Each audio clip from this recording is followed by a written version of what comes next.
Oktober 1965 bisa disebut masa kelam bagi dunia pers di Indonesia. Media-media cetak kala itu yang dipelopori media milik penguasa militer ramai memuat kisah kekejaman dari peristiwa penculikan 6 jenderal dan 1 perwira pertama TNI Angkatan Darat. Korban dari peristiwa yang disebut Gerakan 30 September itu kemudian kita kenal sebagai pahlawan revolusi. Harian Angkatan Bersenjata dan Berita Yuda menulis bahwa mata Jenderal Ahmad Yani dicungkil. Lebih sadis lagi digambarkan, kemaluan para korban juga diiris-iris memakai silet, lalu dipermainkan oleh para pelaku yang kebanyakan perempuan. Dalam koran Angkatan Bersenjata yang juga disebutkan, pelaku merupakan 2 anggota Gerakan Wanita Indonesia atau lebih dikenal dengan Gerwani, yakni organisasi wanita Indonesia yang didirikan pada tahun 1950. Karena tuduhan tersebut, Gerwani dianggap sebagai gerakan yang mendukung PKI dan terlibat secara langsung dalam peristiwa G30S. Menurut saksi sejarah, Deborah Sumini mengungkap bahwa 2 nama yakni Jamilah dan Fainah merupakan pekerja seks komersial yang dipaksa mengaku sebagai anggota Gerwani. Bahkan Fainah mengaku kepada Deborah Sumini jika dipaksa menari telanjang diiringi lagu genjer-genjer di hadapan para jenderal sebelum pembunuhan terjadi. Selain itu, dokter forensik juga mengungkap jika jenazah para jenderal ketika diangkat dari sumur lubang buaya masih memiliki mata yang utuh. Namun, kisah-kisah bernarasi mengerikan tentang tindakan brutal para pelaku itu akhirnya dikutip media-media lain dan menyebar luas di masyarakat. Akibatnya sungguh di luar dugaan, kemarahan rakyat yang antara lain dipicu kisah-kisah kekejaman itu lalu memunculkan gelombang pembantaian terhadap massa Partai Komunis Indonesia yang dicap sebagai pelaku utama G30S. Diperkirakan sekitar 500.000 sampai 1,5 juta orang mati dibunuh dengan cara-cara yang tidak kalah kejam. Cerita pencukilan mata dan pemotongan penis sebenarnya sudah lebih dulu beredar di masyarakat. Tepatnya sesaat setelah para korban G30S ditemukan di sebuah sumur tua di daerah Lubang Buaya, Jakarta Timur 4 Oktober 1965 pagi hari. 7 jenazah yang membusuk itu lalu dievakuasi ke Rumah Sakit Pusat Angkatan Darat atau RSPAD untuk diotopsi. Kekejaman itu pula yang didengar oleh tim dokter yang diperintahkan Pangkostrat Maijen Soeharto untuk mengotopsi jenazah.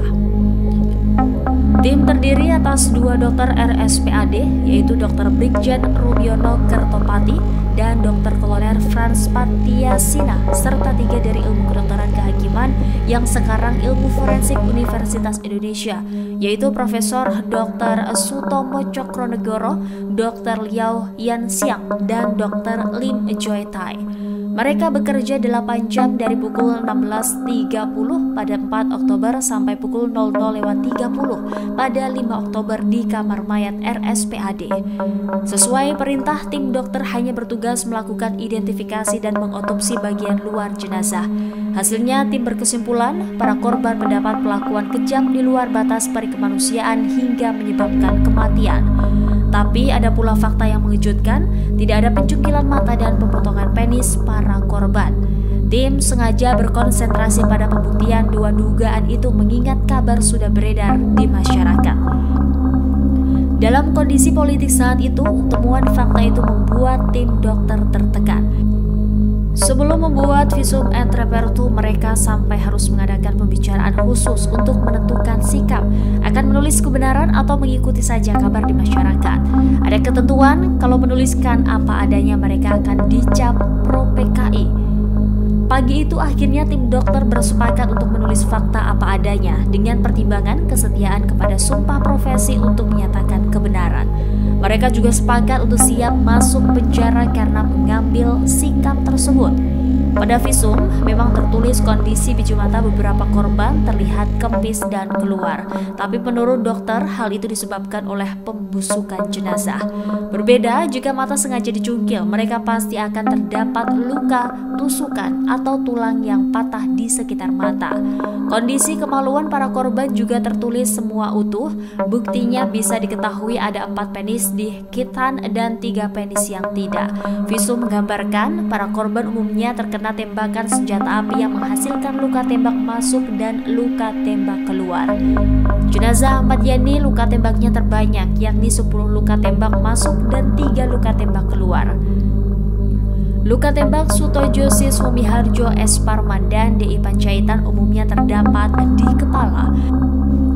Pada jenazah Petendea terdapat penganiayaan berat yang menyebabkan luka menganga pada puncak kepala dan dahi. Kekerasan pada tumpul ditemukan pada jenazah Sutojo, S. Parman, dan Suprapto. Hanya jenazah MT Haryono yang tidak terdapat luka tembak, melainkan luka tusuk di bagian perut tembus ke punggung serta di bagian tangan akibat ditusuk bayonet. Pada masa Orde Baru, sekeping kebenaran dari kamar mayat RSPAD itu tidak pernah terungkap di publik. Visum et repertum juga seolah hilang. Setelah selesai disusun, hasil visum saat itu diberikan kepada Soeharto yang selalu mengawasi tim dokter saat bekerja. Dalam pengadilan militer anggota TNI Angkatan Udara Heru Atmojo pada perkara G30S, visum dijadikan alat bukti, tetapi setelah itu tidak turing banyak. Download Tribun X sekarang, menghadirkan lokal menjadi Indonesia.